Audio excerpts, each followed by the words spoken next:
दोस्तों नमस्कार। अगर आप भी एसएससी एमटीएस 2025 का फॉर्म भर दिए हैं तो आप इसकी तैयारी करना चाहते होंगे कि कहीं से आप इसकी अच्छे से तैयारी कर सके, तो देखिए आपके लिए हम यहाँ पर सामान्य ज्ञान की प्रैक्टिस कर रहे हैं जो कि इस एग्जाम के लिए बहुत ज़्यादा बेनिफिशियल है। अगर आपको नहीं पता है कि सामान्य ज्ञान की क्या भूमिका है इस एग्जाम में, तो भाई सबसे पहले आप जाइए इस एग्जाम के पैटर्न को जानिए कि क्या है इसका पैटर्न, यानी कि किस किस सब्जेक्ट से प्रश्न पूछे जाते हैं, कितने पूछे जाते हैं और किस सब्जेक्ट का कितना महत्व है आपके मेरिट को डिसाइड करने में। आपको इतना पता होना चाहिए कि इसमें मैथ्स, रीजनिंग, जीके और इंग्लिश से प्रश्न आते हैं, लेकिन कितने कितने आते हैं और कौन सा सब्जेक्ट आपके मेरिट को डिसाइड करेगा इसके बारे में आपको आइडिया होना चाहिए। आप जाइए इसी चैनल पे, देखिए वीडियो को समझिए, ठीक है। आज हमारा क्लास नंबर है 5वां। इससे पहले की सारी क्लासेस हो चुकी हैं, आप उससे जाइए और देखिए, ठीक है। अगर आपने नहीं देखा है तो देख लिया तो बहुत अच्छी बात है। आप यहाँ पर देखिए आज के जो प्रश्न है। पहला प्रश्न है कि गंगा की सहायक नदी इनमें से कौन सी नहीं है। गंगा की ट्रिब्यूटरी इनमें से कौन से नहीं है, बता सकते हो?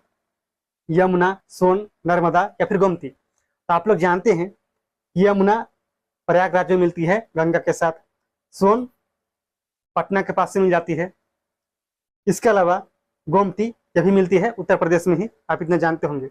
लेकिन जो ये नर्मदा है, यह नर्मदा नहीं मिलती है। नर्मदा पश्चिम की ओर बहती है, पता है आपको? नर्मदा पश्चिम की ओर बहती है। आपसे यही पूछा जाता है कि बताइए कि इनमें से कौन सी नदी पश्चिम की ओर बहने वाली है, तो आपको बताना होगा। आपसे पूछे जाएंगे तो आपको याद रखना है कि नर्मदा, ताप्ती, माही या फिर लूनी ये सब बहती है पश्चिम की ओर, इसीलिए आपको इस बात को भी समझना होगा। तो यहाँ पर आप लोग बता सकते हो कि इसका राइट आंसर है वह है नर्मदा, ठीक है। सतलज नदी भारत में किस दर्रे से होकर प्रवेश करती है? सतलज भारत में प्रवेश करती है, लेकिन किस दर्रे से होकर के, पता है क्या? नहीं पता है तो बहुत गलत बात है, आपको पता होना चाहिए। और आपको यह भी पता होना चाहिए कि भारत में कितने दर्रे हैं, कौन कौन से दर्रे हैं और कौन सा दर्रा किस राज्य में है, यह भी आपको पता होना चाहिए। तो यहाँ पर इसका राइट आंसर है वह है शिवकिला दर्रा। शिवकिला इसका राइट आंसर है। जिस दर्रे से होकर के सतलज भारत के अंदर प्रवेश करती है उस दर्रे का नाम है शिवकिला दर्रा। यह किस राज्य में है यह भी आपको याद रखना है, यह हिमाचल प्रदेश में, हिमाचल प्रदेश में है शिवकिला दर्रा। इसके अलावा हिमाचल प्रदेश में और बहुत सारे दर्रे हैं, जैसे कि आपको नाम याद रखना है वह है बारालाचाला। ये कहाँ है? हिमाचल प्रदेश में ही है बारालाचाला। इसके अलावा रोहतांग दर्रा। रोहतांग दर्रा कहाँ पे है? हिमाचल प्रदेश में, रोहतांग दर्रा, रोहतांग दर्रा, ठीक है। दर्रा क्या होता है इसके बारे में अगर आपको जानकारी नहीं है तो हम इसके बारे में बात करेंगे जब पढ़ेंगे दर्रे के बारे में, ठीक है। अगर हम बात करते हैं बोमडिला के बारे में, यह है अरुणाचल प्रदेश में। अरुणाचल प्रदेश, एपी का मतलब क्या है? अरुणाचल प्रदेश, ये आंध्र प्रदेश बिल्कुल भी नहीं है। अगर हम बात करते हैं इस राज्य के बारे में तो अरुणाचल प्रदेश में और दर्रे हैं, जैसे कि यांग याप दर्रा। क्या नाम है? आप इसे नोट कर सकते हैं, यांग याप दर्रा और डिफू दर्रा। डिफू दर्रा याद रहेगा, अगर नहीं रहेगा तो भी याद रखना है। जेलेप्ला, जेलेप्ला है सिक्किम में, सिक्किम में है जेलेप्ला। इसके अलावा सिक्किम में एक दर्रा और है जिसका नाम है नाथुला। कौन सा दर्रा है? नाथुला दर्रा। लेकिन अगर हम बात करते हैं जम्मू कश्मीर की तो वहां पे भी क्या है? दर्रे हैं। आपने नाम सुना होगा बनिहाल दर्रा, आपने नाम सुना है, सुना होगा आपने बनिहाल दर्रा। इसके अलावा बुर्जिल दर्रा। अगर हम बात करते हैं उत्तराखंड की तो उत्तराखंड में दर्रे हैं, जैसे कि माना दर्रा, नीति दर्रा और लिपुलेख दर्रा। ये कहाँ है? उत्तराखंड में है। इसी प्रकार से और राज्य हैं जहाँ दर्रे हैं, जैसे कि मणिपुर। मणिपुर में एक दर्रा है जिसका नाम है तुजू दर्रा, और वह दर्रा मणिपुर को जोड़ता है म्यांमार से, ठीक है। कोई दिक्कत नहीं है, आगे बढ़ते हैं।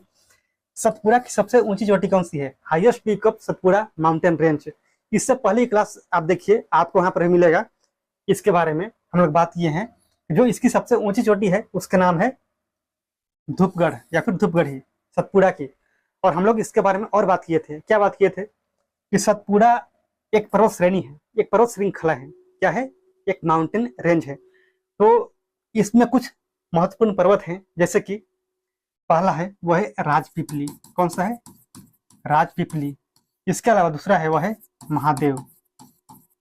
और तीसरा है वो है मैकाल। मैकाल जो कि छत्तीसगढ़ में है। इसकी जो सबसे हाईएस्ट पीक है उसका नाम है अमरकंटक। अमरकंटक, जहां से निकलती है नर्मदा रिवर। महादेव पर्वत की जो सबसे ऊंची चोटी है उसका नाम है धूपगढ़ी है। धूपगढ़ी, ठीक है, जो कि महादेव पर्वत के साथ ही साथ सतपुड़ा की भी सबसे ऊंची चोटी है। राजपीपली ये कहाँ पे है बताइए, कमेंट करना है आपको, ठीक है। गुरु शिखर, इसके बारे में आपको पता होगा, जो कि माउंट आबू पर्वत पर स्थित है।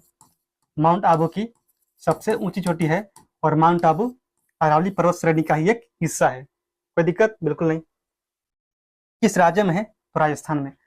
अन्नाई मुद्दी, अन्नाई मुद्दी के बारे में आप जानते होंगे, जो कि दक्षिण भारत की सबसे ऊंची चोटी है। दक्षिण भारत की सबसे ऊंची चोटी। लेकिन हम बात करते हैं दूसरी सबसे ऊंची चोटी कौन सी है दक्षिण भारत की, तो वह है डोडा बेटा। क्या नाम है इसका? डोडा बेटा, जो कि नीलगिरी की है। नीलगिरी पर्वत की सबसे ऊंची चोटी है जिसका नाम है डोडा बेटा। हाइट आप कमेंट कीजिए कितनी हाइट है। आगे बढ़ते हैं, तो है आपका अगला प्रश्न कि मालाबार तट किस तट पर स्थित है? मालाबार तट, इसके बारे में आप लोग पढ़ेंगे ज्योग्राफी में, जब हम लोग पढ़ेंगे कोस्टल प्लेन के बारे में। किसके बारे में? कोस्टल प्लेन, यानी कि भारत के तटीय मैदान। आपको वहां पर सारी जानकारी मिलेगी। आप यहाँ पर यह समझिए, जो आपका भारत है कुछ इस प्रकार से आपको दिखाई पड़ता है। कुछ तट यहाँ पे हैं, जैसे कि यहाँ पर देखिए कच्छ के रण से लेकर के दमन और दीव तक, उसका नाम है काठियावाड़। क्या नाम है? काठियावाड़। अगर हम बात करते हैं दमन और दीव से लेकर के नी मंगलोर तक, तो यहाँ पर है आपका कोंकण। आप यहाँ पर बस नाम याद रखिए, कोंकण है। नी मंगलोर से लेकर के कन्याकुमारी तक ये आपका है मालाबार। आप बता सकते हो क्या पश्चिमी तट पे है। अगर हम बात करते हैं कन्याकुमारी से लेकर के जो यहाँ पर कृष्णा रिवर है इसके बेसिन तक, तो आप बोल सकते हो कि यहाँ पर है आपका कोरोमंडल। कौन सा है? कोरोमंडल। इसके बाद उत्तरी सरकारी आप बोल सकते हैं। लेकिन कहीं आपको मिलेगा कि उड़ीसा में है उत्कल। तो भाई बहुत सारे से तट के नाम है, लेकिन आप इतने याद रखिए, बस आपके लिए सफिशियंट है। कोई दिक्कत? कोई दिक्कत है तो भाई बता दो, अगर नहीं है तो आगे बढ़ जाते हैं। और इसके बारे में डिटेल से हम लोग बात करेंगे, पढ़ेंगे जब पढ़ेंगे इंडियन ज्योग्राफी। इनमें से कौन सा भारत का पड़ोसी नहीं है बताइए। अपने पड़ोसी के बारे में हर किसी को पता होना चाहिए। आपका पड़ोसी कौन है, कैसा है, अच्छा है, बुरा है, आपको जानकारी होनी चाहिए। अगर जानकारी नहीं होगी तो भाई बात आपके लिए गड़बड़ हो सकती है। इसीलिए आप यहाँ पर समझिए कि भारत का पड़ोसी इनमें से कौन सी नहीं है। तो पाकिस्तान बिल्कुल पड़ोसी है भाई। चीन ये भी पड़ोसी है। नेपाल ये भी पड़ोसी है। लेकिन जो तंजानिया है ये हमारा पड़ोसी है ही नहीं। ये कहाँ पे है? किस कॉन्टिनेंट में है? अफ्रीका। अफ्रीका में है तंजानिया, जिसकी कैपिटल है यानी कि राजधानी वह है डोडोमा। कहाँ पे है? डोडोमा। अगर हम बात करते हैं नेपाल के बारे में, तो भाई इसकी कैपिटल है वह है काठमांडू। कहाँ है? काठमांडू। और चीन का है वह है बीजिंग। चीन का बीजिंग। पाकिस्तान का इस्लामाबाद। कहाँ है? इस्लामाबाद। कोई दिक्कत? कोई दिक्कत है इसमें? कोई दिक्कत नहीं भाई, बहुत ही सिंपल है। इसी प्रकार से बांग्लादेश की ढाका। अगर बात करते हैं श्रीलंका की तो वह है कोलंबो। यहाँ पर एक और जगह है जिसका नाम है सिरजावरनपुरा कोटे। और म्यांमार की नियापाइताव। इस सब फल इसका नाम था वर्मा, तो वर्मा का उसमें हुआ करता था रंगून। अगर हम बात करते हैं मलेशिया का कुआलालंपुर, कुआलालंपुर याद है आपको। भूटान का थिम्पू। इसी प्रकार से जितने भी और राज्य हैं सबका नाम आपको याद होना चाहिए, ठीक है। कोई दिक्कत? कांडला बंदरगाह का नया नाम क्या है? कांडला। इसका नाम आज नहीं बदला है, 10 साल भी हो गए हैं इसका नाम बदले हुए। और इसका नया नाम है वह है पंडित दीनदयाल बंदरगाह। ये किस राज्य में है? किस राज्य में है? गुजरात में है। कहाँ है जी? गुजरात में, जिसका नाम है कांडला बंदरगाह। और इसे हम लोग बोलते हैं अभी दीनदयाल बंदरगाह, जो कि भारत का एक ऐसा बंदरगाह है जिसे हम लोग बोलते हैं ज्वारीय बंदरगाह। कैसा है?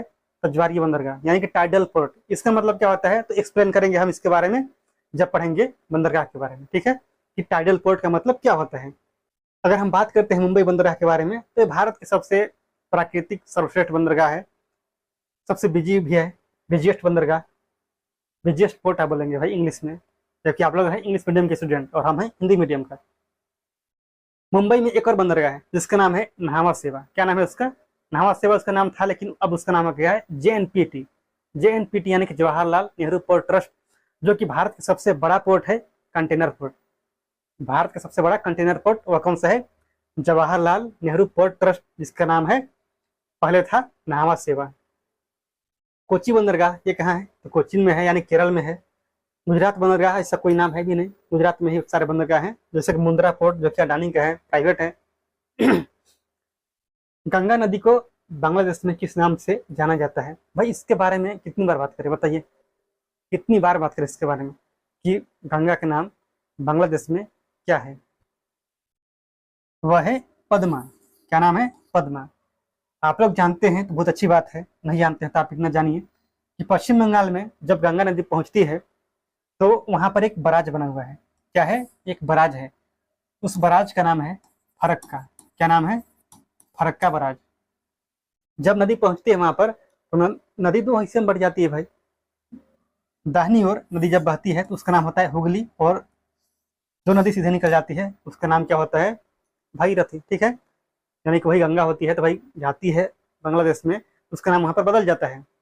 जैसे आप अपने घर में रहते हैं तो आपका नाम कुछ और होगा, निकनेम, लेकिन अगर आप जाते होंगे अपने स्कूल में, अपने कॉलेज में, तो आपका नाम कुछ और होगा। उसी प्रकार से बांग्लादेश में भाई इसका नाम बदल जाता है, वहां पर नाम क्या होता है? पद्मा। और आप लोग जानते हैं ब्रह्मपुत्र रिवर के बारे में, पता है आपको?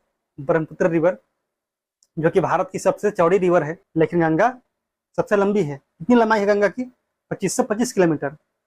और जब ब्रह्मपुत्र है, इसका नाम तिब्बत में क्या होता है? सांगपो होता है, लेकिन जब भारत में पहुंचती है तो इसका नाम क्या होता है? ब्रह्मपुत्र। वैसे असम में दिहांग भी हम लोग इसे बोलते हैं। तो वही ब्रह्मपुत्र जब पहुंचती है बांग्लादेश में, उसका नाम हो जाता है, क्या नाम होता है? जमुना। क्या नाम होता है जी? जमुना होता है, यमुना नहीं, जमुना होता है। और वही जमुना और पद्मा जब एक साथ मिलती है तो एक धारा बनती है, उस धारा का नाम होता है मेघना। और मेघना मिलती है बंगाल की खाड़ी में, और क्या बनाती है? डेल्टा या फिर एस्चुअरी। तो बताइएगा, डेल्टा बनाती है।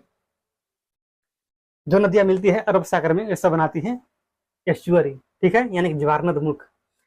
शिव समुद्रम वाटरफॉल किस नदी पर है? शिव समुद्रम वाटरफॉल ये किस नदी पे है? उस नदी का नाम क्या है? पता है आपको? क्यों नहीं पता है, बताइए। कावेरी।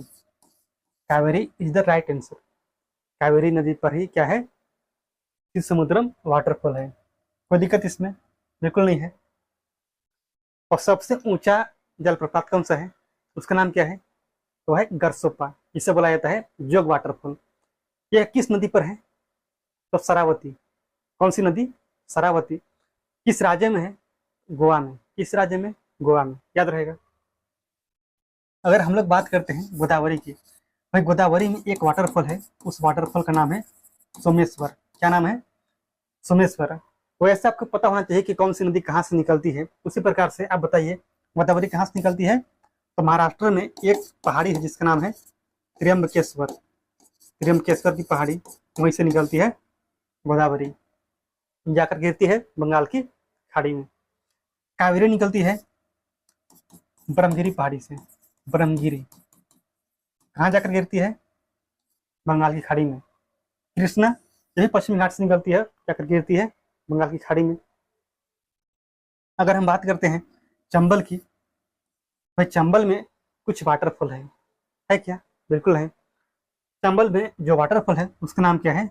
वह है चुलिया। क्या नाम है? चुलिया। और एक है पुनासा। किस रिवर पे है? चंबल। ठीक है, आपने सुना है चंबल के डाकू के बारे में। चंबल के किनारे कौन सा शहर है, बताइए। उसका नाम क्या है? तो है कोटा, राजस्थान में। भारत का सर्वश्रेष्ठ प्राकृतिक बंदरगाह अभी बात किए थे, मुंबई बंदरगाह। ठीक है, और चेन्नई बंदरगाह तमिलनाडु में है। तमिलनाडु में और बंदरगाह है, जैसे कि बताइए तूतीकोरिन, जिसका नाम बदला गया है। बदला हुआ नाम क्या है? वो भी नाम आपको पता होना चाहिए। तूतीकोरिन का नाम क्या है? पी चिदम्बरनार। क्या नाम है? पी चिदम्बरनार। ठीक है, उसी प्रकार से वहां पर एक और कॉर्पोरेट बंदरगाह है, भारत का इकलौता कॉर्पोरेट बंदरगाह, जिसका नाम है कामराजार बंदरगाह। पहले उसका नाम था एनवर बंदरगाह, लेकिन अभी उसका नाम है कामराजार बंदरगाह। याद रहेगा, बिल्कुल याद रहेगा। इसमें क्या है भाई, कोलकाता बंदरगाह और एक है विशाखापट्टनम। तो विशाखापट्टनम भारत का सबसे गहरा बंदरगाह है, ठीक है, जो कि आंध्र प्रदेश में है। कोलकाता बंदरगाह जो कि पश्चिम बंगाल में है, वहाँ पर दो डॉक सिस्टम है, एक का नाम है हल्दिया और दूसरे का नाम है कोलकाता। ठीक है, ठीक है भाई, इसमें क्या है भाई, बहुत आसान है। जिम कॉर्बेट नेशनल पार्क का नया नाम क्या है? जिम कॉर्बेट, इसका नया नाम रामगंगा नेशनल पार्क है। क्या नाम है? Ramganga national park. और हेली नेशनल पार्क इसका पहले नाम था। जिम कॉर्बेट से पहले इसका नाम था हेली, और जिम कॉर्बेट के बाद नाम है इसका रामगंगा। जो यह नेशनल पार्क है जिम कॉर्बेट यानी कि रामगंगा, इससे होकर के एक नदी बहती है, उस नदी का ही नाम है रामगंगा। क्या नाम है? रामगंगा, ठीक है, जो कि बाद में मिल जाती है गंगा से। जम्मू कश्मीर नेशनल पार्क, ऐसा कोई नेशनल पार्क है भी नहीं, आप इतना जानते होंगे, लेकिन हाँ, जम्मू कश्मीर में एक नेशनल पार्क है जिसका नाम है हिमिस। क्या नाम है? इसका नाम है हिमिस। कोई दिक्कत? बिल्कुल नहीं है जी, कोई दिक्कत नहीं है। गिर राष्ट्रीय उद्यान यानी कि गिर नेशनल पार्क, ये किस राज्य में है? ये है गुजरात में। कहाँ है? गुजरात। ये गुजरात नहीं है, आप लोग इसे ऐसे नहीं लिखेंगे, बस नाम याद रखेंगे, गुजरात में है, जिसका नाम है गिर। गिर मत जाना। आजाद हिंद फौज की स्थापना कब हुई थी? आजाद हिंद फौज, यहाँ पर देखिए, बहुत सारे लोग हमेशा कंफ्यूजन में रहते हैं कि आजाद हिंद फौज की स्थापना किसने की थी और आजाद हिंद सरकार की स्थापना किसने की थी। तो आपको इसमें कंफ्यूज बिल्कुल भी नहीं होना है। इसमें क्या होंगे कंफ्यूज? इसमें ऐसा क्या है बताइए। यहाँ पर इसका राइट आंसर कुछ नहीं है, कोई नहीं है। यहाँ पर आपको नोट करना है, वह है रास बिहारी बोस। रास बिहारी बोस जी के द्वारा स्थापना हुई थी इसकी 1942 में। कब हुई थी? 1942 में। लेकिन इनके कहने के बाद ही सुभाष चंद्र बोस ने स्थापना किया था 1943 में। किसकी? आजाद हिंद सरकार की। याद रहेगा? तो हाँ, बिल्कुल याद रहेगा, इसमें कुछ नहीं है। इसके अलावा इन्होंने 1939 में स्थापना किया था फॉरवर्ड ब्लॉक का। फॉरवर्ड ब्लॉक कहीं पर आपको मिलेगा 1939-40, लेकिन आपको याद रखना है 1939। महात्मा गांधी ने स्थापना किया था किसका, बता सकते हो? हरिजन सेवक संघ का। हरिजन सेवक संघ का। कहाँ पे, किस जगह में? तो महाराष्ट्र में एक जगह है जिसका नाम है पुणे। भगत सिंह ने स्थापना किससे किया था, बता सकते हो? तो आप बताइएगा। वह है नौजवान सभा। नौजवान सभा। इसमें कुछ और लोग शामिल थे, जैसे कि छबिल दास। छबिल दास, इसके अलावा यशपाल, यानी कि ये 3 लोग थे जिन्होंने मिलकर क्या स्थापना किया था, जिन्होंने स्थापना किया था नौजवान सभा की। इसके अलावा भगत सिंह ने अकेले स्थापना किया था एक और संस्था का। उस संस्था का नाम क्या है? उसका नाम है हिंदुस्तान सोशलिस्ट रिपब्लिकन एसोसिएशन। आपको याद रखना है बस, इसमें कुछ नहीं है। बी.आर. अम्बेडकर, इन्होंने स्थापना किया था स्वतंत्र श्रमिक पार्टी का। स्वतंत्र श्रमिक पार्टी। इसके अलावा इन्होंने स्थापना किया था बहिष्कृत बहिष्कृत हितकारिणी सभा। हितकारिणी सभा। कोई दिक्कत इसमें? बोलो, कोई दिक्कत है? नहीं ना? देखते हैं अगला प्रश्न क्या है। बृहस्पति के सबसे बड़ा उपग्रह का नाम क्या है? वह है ज्ञानीमेड। क्या है? ज्ञानीमेड। बृहस्पति सबसे बड़ा ग्रह है, ये आपको पता होगा, और इसका जो सबसे बड़ा उपग्रह है सैटेलाइट, उसका नाम है ज्ञानीमेड। लेकिन अगर हम बात करते हैं टाइटन के बारे में, तो ये शनि का है। शनि का सबसे बड़ा उपग्रह है। अगर हम बात करते हैं फोबोस और डिमोस के बारे में, ये दोनों हैं मंगल के। किसके हैं? मंगल। लेकिन इन सभी के बारे में और बहुत सारे फैक्ट्स हैं जो कि आपको जानना चाहिए। यह क्या है? सबसे बड़ा ग्रह है। लेकिन अगर हम बात करते हैं मंगल के बारे में, तो मंगल को हम लोग बोलते हैं लाल ग्रह। ऐसा क्यों होता है भाई? इसे हम लोग लाल ग्रह क्यों कहते हैं? तो आपको पता होगा आयरन ऑक्साइड के बारे में। आयरन ऑक्साइड, इसके वजह से हम लोग इसे बोलते हैं लाल ग्रह। ठीक है, अगर हम बात करते हैं बुध के बारे में यानी कि मरकरी के बारे में, तो मरकरी क्या है? मरकरी यानी कि बुध सबसे गर्म ग्रह है। कैसा है? सबसे गर्म है। क्यों? सूर्य के सबसे नजदीक है। और आपको ऐसे भी याद रखना होगा कि मान लो यह है आपका सन यानी कि सूर्य है, इसके सबसे नजदीक में कौन सा है? वह है मरकरी यानी कि बुध है। इसके बाद यहाँ पर क्या है? बोलो क्या है यहाँ पर? यहाँ पर है वेनस यानी कि शुक्र है। इसके बाद अर्थ है यानी कि पृथ्वी। यहाँ पर क्या है? उसके बाद मार्स यानी कि मंगल। इसके बाद जुपिटर यानी कि बृहस्पति। यहाँ पर सैटर्न यानी कि शनि। इसके बाद यहाँ पर यूरेनस यानी कि अरुण। इसके बाद यहाँ पर नेपच्यून यानी कि वरुण। इस प्रकार से आपको याद रखना है, ताकि जब कभी एग्जाम में आपसे पूछा जाए कि बताइए कि सबसे नजदीक में कौन सा ग्रह है सूर्य के, या फिर दूसरे नंबर पे कौन सा है, तीसरे में कौन सा है, या फिर सबसे दूरी पर कौन सा है, तो आप इस प्रकार से बता सकें। देखो वही बात यहाँ पर आ भी गया, सूर्य के सबसे नजदीकी ग्रह कौन सा है? तो आंख बंद करके आप बता सकते हैं बुध है। सबसे दूरी में कौन सा है? तो वह है वरुण यानी कि नेपच्यून। नींबू का पीएच मान क्या होता है? इसके बारे में आप लोग पढ़े होंगे क्लास 10th में। जो आपका पीएच स्केल होता है उसमें 0 से लेकर के 14 तक नंबर होता है। कितने तक? 14। आप जानते होंगे कि जो बीच में होता है यानी कि सेंटर में यहाँ पर 7, ये क्या होता है आपका? न्यूट्रल होता है यानी कि उदासीन होता है। मतलब आप बताइए, जो 7 से कम होगा, मतलब कोई भी सब्सटेंस है, कोई भी पदार्थ है, अगर उसका पीएच मान, पीएच वैल्यू 7 से कम है, तो इसका मतलब क्या है? उसका नेचर कैसा है? उसका नेचर यानी कि प्रकृति कैसा है? एसिडिक है। कैसा है? एसिडिक यानी कि अम्लीय है। लेकिन जिसका 7 से ज्यादा होगा वह उसका क्या होगा? बताइए।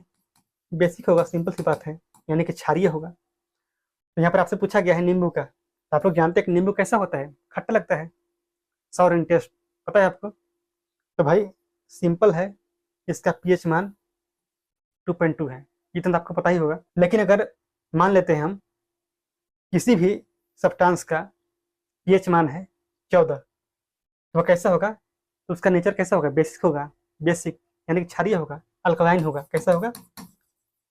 अल्कलाइन। ठीक है, बहुत ही सिंपल है, बता सकते हो ऐसा। विश्व युवा दिवस कब मनाते हैं? विश्व युवा दिवस कब मनाते हैं? तो ये मनाते हैं हम लोग 12 अगस्त को, विश्व युवा दिवस।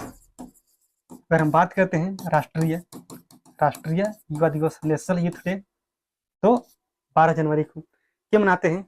उस दिन जन्म हुआ था किसका? स्वामी विवेकानंद का। कब हुआ था? बताइए, बताइए कब हुआ था इनका जन्म? 12 जनवरी को, स्वामी विवेकानंद। ठीक है, इन्होंने शिकागो में अपना स्पीच कब दिया था? धर्म सम्मेलन में। पता है आपको? आपको याद होना चाहिए, क्योंकि यहाँ से प्रश्न आते ही आते हैं। 1893। ठीक है, और इन्होंने रामकृष्ण मिशन की स्थापना कब किया था? तो भी आपको याद रखना होगा, 1897 में। कहाँ पे? बंगाल में। ठीक है, अगर हम बात करेंगे 8 सितंबर के बारे में, तो भाई इस दिन मनाते क्या है? तो इस दिन मनाते हैं हम लोग अंतर्राष्ट्रीय साक्षरता दिवस। साक्षरता दिवस। ठीक है, अगर हम बात करेंगे 14 सितंबर, तो इस दिन मनाते हैं हिंदी दिवस। क्या मनाते हैं? हिंदी दिवस। अगर हम लोग बात करते हैं 16 सितंबर, तो जो आपका ओजोन परत है, ओजोन लेयर, जो हमेशा क्या होता है? डिप्लेक्ट होता है, उसी के बारे में हम लोग सेलिब्रेट करते हैं, विश्व ओजोन दिवस। ठीक है, 14 दिसंबर, इस दिन मनाते हैं हम लोग राष्ट्रीय राष्ट्रीय उपभोक्ता दिवस। ठीक है, राष्ट्रीय उपभोक्ता दिवस। उपभोक्ता दिवस, आप लोग नाम सुने होंगे कोपरा का, सुने हैं कोपरा? 1986 यानी कि कंज्यूमर प्रोटेक्शन एक्ट, उपभोक्ता संरक्षण अधिनियम 1986। ये क्या होता है इसके बारे में चर्चा करेंगे कभी। और आप लोग याद रखिएगा 15 मार्च को क्या मनाते हैं? 15 मार्च विश्व उपभोक्ता अधिकार दिवस। अधिकार दिवस। ठीक है, ये आपके कुछ इंपॉर्टेंट प्रश्न थे जो कि आपके एग्जाम में पूछे जाने की संभावनाएं हैं, इसीलिए आप इससे थोड़ा हल्के मत लेना। अगर आपको क्लास करके अच्छा लग रहा है तो भाई इसे शेयर भी करना, ताकि आप जैसे और बहुत सारे लोग होंगे जिन्हें इसकी जरूरत होगी। मिलते हैं अगले क्लास में।